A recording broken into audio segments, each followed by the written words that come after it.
Hello friends, स्वागत है आप सभी का हमारे एसटीज की यूट्यूब चैनल पर।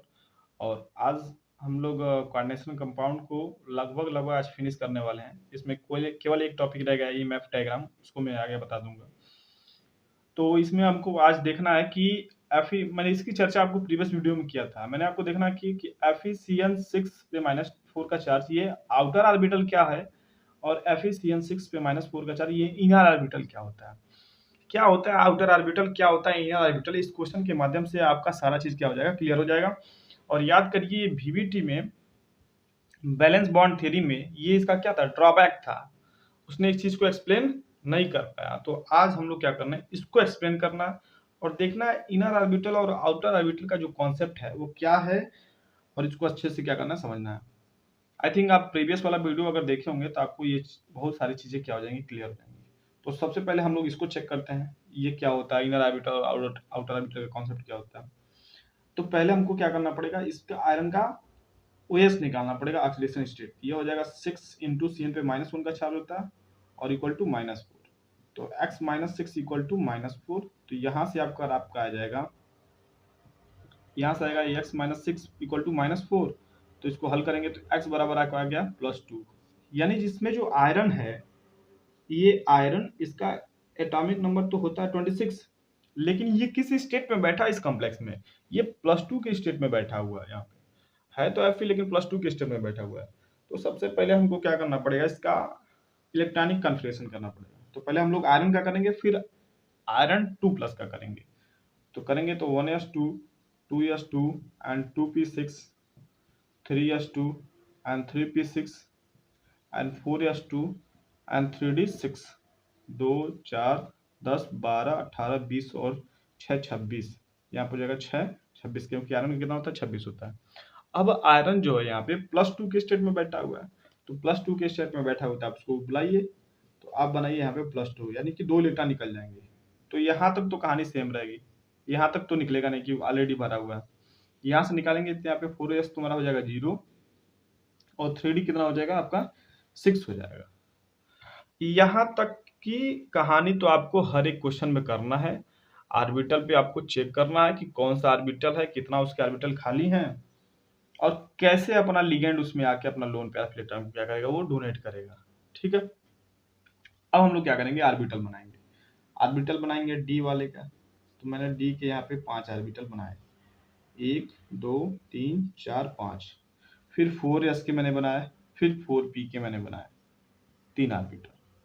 यहाँ पे 3d हो गया, 3d 8, 4s और 3d sorry 4p 4p sorry 4p। अब बताइए डी में, अरे यार डी में तो 6 इलेक्ट्रॉन है, 3d6 होगा। तो डी में 6 इलेक्ट्रॉन है, 1 2 3 4 5 6, 6 इलेक्ट्रॉन है। अब 6 इलेक्ट्रॉन है। अब यहाँ तक तो मतलब मेटल का आपको काम करना है, ऑर्बिटल को देखना है कैसे कैसे बन रहा है, कैसे कैसे नहीं बन रहा है। अब यहाँ पे देख किसका आएगा, सीएन आएगा। तो सीएन जो है वो कैसा है, एक स्ट्रॉन्ग फील्ड लिगेंड है, ये एक स्ट्रॉन्ग लिगेंड है। अब स्ट्रॉन्ग लिगेंड है तो स्ट्रॉन्ग लिगेंड का काम क्या होता है, इसको उठा के पेयरिंग करवाना। तो जब इसको उठा के पेयरिंग करवाएगा तो इस इलेक्ट्रॉन को उठा के यहाँ पे भरेगा और इसको उठा के यहाँ पे भरेगा। तो देखो मैं उठा के डाल देता हूँ, यहाँ पे भर दिया, ये कर दिया, ये कर दिया। अब नेक्स्ट डायग्राम बना के इसको कर लीजिएगा। अब देखिए सीएन ने क्या कर दिया, अपने इलेक्ट्रॉन को रखने के लिए इसने ऑर्बिटल को क्या कर दिया, खाली कर दिया। अब कितने सीएन है, 6। तो 6 है तो एक यहाँ पे लगा लो, एक यहाँ पे लगा लो, और एक सीएन को यहाँ पे लगा लो, फिर एक यहाँ पे लगा लो, और फिर एक यहाँ पे लगा लो। 2 4 और यहाँ पर एक सीएन को यहाँ पे लगा लीजिए। देखिए अब सब के सब सीएन क्या करेंगे, अपना इलेक्ट्रॉन यहाँ पे डोनेट करेंगे। ठीक ना। तो देखिए DsP3 इसलिए इसका आता है। देखिए हो गया कि नहीं हो गया। देखिए डी के कितने यूज हुए हैं, 2। तो D2 एक यस है। अब पी के कितने हैं, 3। तो D2sp3। अब D2sp3 इसका संकरण आ गया, हाइब्रिडेशन आ गया। तो इसका जो ज्योमेट्री होगा वो ऑक्टाहेड्रल होगा। ठीक ना, बना लीजिएगा आप लोग। ऑक्टाहेड्रल कैसे बनेगा, मतलब सेंटर में Fe को रख लीजिएगा, और एक को यहाँ पे, एक को यहाँ के, एक को यहाँ, और एक को ऊपर, एक को नीचे। मतलब 6 लिगेंड है। क्योंकि ज्योमेट्री नहीं पूछ रहा है तो आपको नहीं बनाना है। 6 लिगेंड है तो यहाँ पे 6 को क्या करिएगा, यहाँ पे रख दीजिएगा। यहाँ पे 6 लिगेंड क्या हो जाएंगे, आ जाएंगे। एक लिगेंड यहाँ पे आ जाएगा, एक लिगेंड यहाँ पे, एक यहाँ पे और एक यहाँ पे, एक यहाँ पे, मतलब 6 जगह पे इसके लिगेंड आ जाएंगे। तो D2sp3 आया है। अब D2sp3 का मतलब क्या हुआ, यहाँ पे D के कौन से ऑर्बिटल यूज किए गए, अंदर वाले ऑर्बिटल यूज किए गए, इसलिए इसको बोला जाता है इनर ऑर्बिटल ऑक्टाहेड्रल। समझ में आ रहा है क्या? यहाँ पे D का मतलब हम लोग मतलब फोर्सफुली फेयरिंग करवाया है। पेयरिंग करवाने के बाद से D के ऑर्बिटल को हमने क्या किया है, खाली करवाया है। अब D के ऑर्बिटल को हमने फोर्सफुली खाली करवाया, तो D का इनर यानी हम अंदर की तरफ गए हैं। अंदर की तरफ जाने के बाद से मैंने D के ऑर्बिटल को यूज किया है, इसलिए इसको बोलेंगे इनर ऑर्बिटल ऑक्टाहेड्रल। अभी आपको क्लियर होगा, जब हम लोग ये वाला कॉम्प्लेक्स करेंगे तो ये आउटर ऑर्बिटल होगा, मतलब ये वाले ऑर्बिटल को छोड़ के हम लोग बाहर वाला ऑर्बिटल यूज करेंगे, यानी 4 के D वाले ऑर्बिटल हम लोग यूज करेंगे। कहानी मस्त है एकदम, एकदम क्लियर रखना अपना दिमाग। आप, मैं बार बार कहता हूँ, नोट्स अगर आप डाउनलोड कर लेंगे तो वहां पे आपको बखूबी लिखा लिखाया मिला गया हैंड राइटिंग नोट्स है, आपको अच्छे से समझ आ जाएगा। यहाँ पे तो मैं आपको एक डायरेक्शन दे ही दे रहा हूँ और वहाँ पे नोट्स मिल ही गया है, आसानी से आप क्या कर सकते हो, समझ सकते हो और बेहतरीन तरीके से समझ सकते हो आप।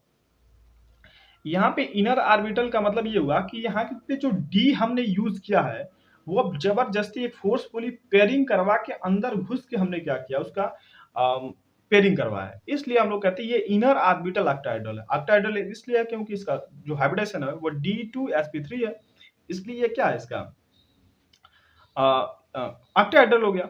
और इनर शब्द इसलिए यूज किया गया है क्योंकि डी का हमने अंदर वाला ऑर्बिटल हमने यूज किया है, इसलिए हम लोग इसको बोलेंगे इनर ऑर्बिटल। अब हम लोग ये वाला जब क्वेश्चन करेंगे तो आपको पता चलेगा कि इस डी ऑर्बिटल को क्लोरीन चूंकि वीक फील्ड लिगेंड है, तो इस डी ऑर्बिटल को छोड़ के ये 4p का बाहर वाला यूज करेगा, इसलिए उसको बोलेंगे आउटर ऑर्बिटल ऑक्टाहेड्रल। ठीक है, तो चलिए उसको भी क्या करते हैं, क्लियर करते हैं और इस क्वेश्चन को क्या करते हैं, फिनिश करते हैं। ठीक है, तो देखिए इसमें भी सबसे पहले आपको ऑक्सीकरण स्टेट निकालना पड़ेगा, मतलब OS निकालना पड़ेगा। तो यहाँ पे 6 इंटू -1 और इक्वल टू -4, तो इसको निकालेंगे तो x बराबर आपका कितना आ गया, +2 आ गया।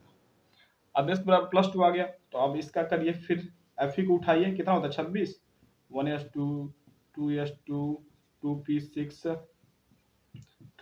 2p6 3s2 and 3p6 and 4s2 and 3d6। कितना Fe बैठा है इसमें, +2 के स्टेट में बैठा है, उसको लिखिए +2 के स्टेट में। यहाँ तक तो सेम, 4s से निकाल दीजिए, 4s0 एंड 3d6। अरे यहाँ से इसलिए निकल रहा है क्योंकि सबसे बाहर ऑर्बिटल 4s है, इसलिए वहां से निकलेगा। अब डी वाला ऑर्बिटल बनाइए, यहाँ पे 3d कितना है, 6 है, 3d6 है, बाई 3d को बनाओ 6 वाले, 1 2 3 4 5। यहाँ पे 4s बनाइए, 4s बनाइए थोड़ा सा छोटा, फिर 4p बना लीजिए और फिर आप 4d बनाइए। इस बार आपको 4d भी बनाना पड़ेगा, 1 2 3 4 5। कितना है यहाँ पे, डी में 6 है, 1 2 3 4 5 6 6 ही ना, 6 है, 6 इलेक्ट्रॉन इसमें है। अब जो है ये तो मेटल का काम हो गया, अब लिगेंड को बुलाइए। लिगेंड बेटा आ जा, अपना इलेक्ट्रॉन तुमको जहां देना दे ले, तेरी जितनी एनर्जी है, तो तेरे पास एनर्जी है तो इलेक्ट्रॉन को पेयरिंग करा ले, और तेरे पास एनर्जी नहीं है तो इलेक्ट्रॉन को पेयरिंग मत करा। क्लियर, इतना ही कहानी है। इतना काम आपको हर एक क्वेश्चन में करना है, उसके बाद लिगेंड को देख लेना है, लिगेंड हमारा कैसा है। अगर लिगेंड हमारा स्ट्रांग है तो पेयरिंग करवाएगा, अगर वीक है तो पेयरिंग को नहीं करवाएगा। बहुत ईजी है, आसान है। अब यहाँ पे देख रहे हैं सीएल कैसा है, CL is a weak field ligand. ये वीक फील्ड लिगेंड है बाबू। अगर ये वीक फील्ड लिगेंड है तो वीक फील्ड लिगेंड तो ये क्या करेगा, क्या करेगा, पेयरिंग तो कराएगा नहीं, इसके पास इतनी एनर्जी है नहीं कि पेयरिंग कराए, तो पेयरिंग नहीं कराएगा तो ये ऑर्बिटल वैसे रहेगा। अब जब वो ऑर्बिटल वैसे रहेगा तब सीएल कितना है, 6। तो सीएल जब उठा के तुम यार इसको यहाँ पे रख नहीं पाओगे, तब फिर आगे निकलो, तो सीएल अब आगे निकलेगा, देखेगा कहाँ कहाँ तक ऑर्बिटल है, तो उसको 6 चाहिए, तो एक सीएल यहाँ पे, एक सीएल यहाँ पे, एक सीएल यहाँ पे, एक सीएल यहाँ पे, एक सीएल यहाँ पे, एक सीएल यहाँ पे, और अब हो गया 3 4 5 6 हो गया, तो 2 इलेक्ट्रॉन यहाँ पे मिल गया उसको। अब भरेगा ये 2 इलेक्ट्रॉन यहाँ पे, 2 2 2 फिर 2 और फिर 2, देखो इसने दे दिया। जब इसके पास एनर्जी है नहीं, ये इलेक्ट्रॉन को उठा के यहाँ पे पेयरिंग करेगा नहीं। तो जब उठा के इसको पेयरिंग करेगा नहीं, ये सारा चीज ना आप नेक्स्ट स्टेप में लिखिएगा। हम लोग के पास थोड़ा सा जगह कम है, इसलिए मैं नहीं लिख रहा हूँ। जैसे ही मतलब आप यहाँ पे लिखिएगा कि Cl is a week field ligand, आप फिर इस डायग्राम को एक बार और बनाइएगा, तब इलेक्ट्रॉन को रखिएगा, ठीक है। तो अब Cl जब वीक है, ये स्ट्रांग है, पेयरिंग कराएगा नहीं तो आगे दे देगा। अब आगे दे देगा तो देखिए संकट में कौन कौन सा ऑर्बिटल यूज हुआ है। एक yes 3p, yes 3p, D के कितने 2, यानी ये जो है वो sp3d2 है। इसका भी जो ज्योमेट्री होगा वो ऑक्टाहेड्रल ही होगा, ऑक्टाहेड्रल ही होगा। लेकिन कमाल की बात क्या है, ये आउटर ऑर्बिटल है, आउटर ऑर्बिटल ऑक्टाहेड्रल है। क्यों? क्योंकि इसने डी का जो ऑर्बिटल वो अंदर वाला यूज नहीं किया है, ये बाहर जाके यूज किया है। अब डी का जो ऑर्बिटल इसने बाहर जाके यूज किया है, अंदर वाला यूज नहीं किया है, तो इसलिए इसको बोलेंगे आउटर ऑर्बिटल। और याद करके इसके पहले वाले में हम लोगों ने जब इसका देखा था Fe6 का देखा था, 6 के ऊपर -4 का चार्ज, तो ये इनर ऑर्बिटल इसलिए था क्योंकि इसने इस इलेक्ट्रॉन को उठा के अंदर रख दिया था और यहाँ से 2 ऑर्बिटल को खाली कराया था। और इसका जो संकरण आया था इस वाले का, वो आया था D2sp3। तो इसने डी का अंदर जाके ऑर्बिटल यूज किया। अंदर का मतलब और अच्छे से समझना चाहते हो तो देखो, ये परमाणु का पहला, दूसरा, तीसरा, ये चौथा कोष है।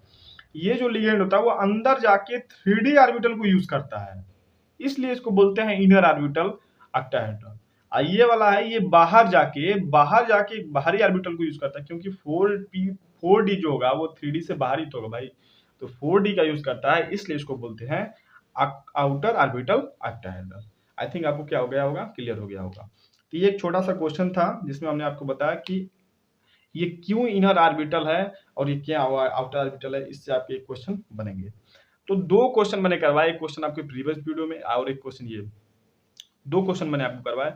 आप इसको एक बार अच्छे से देख के जाइएगा और कहीं हो ना हो यही दोनों क्वेश्चन आपके एग्जाम में क्या हो जाए, मिल जाए, ठीक है।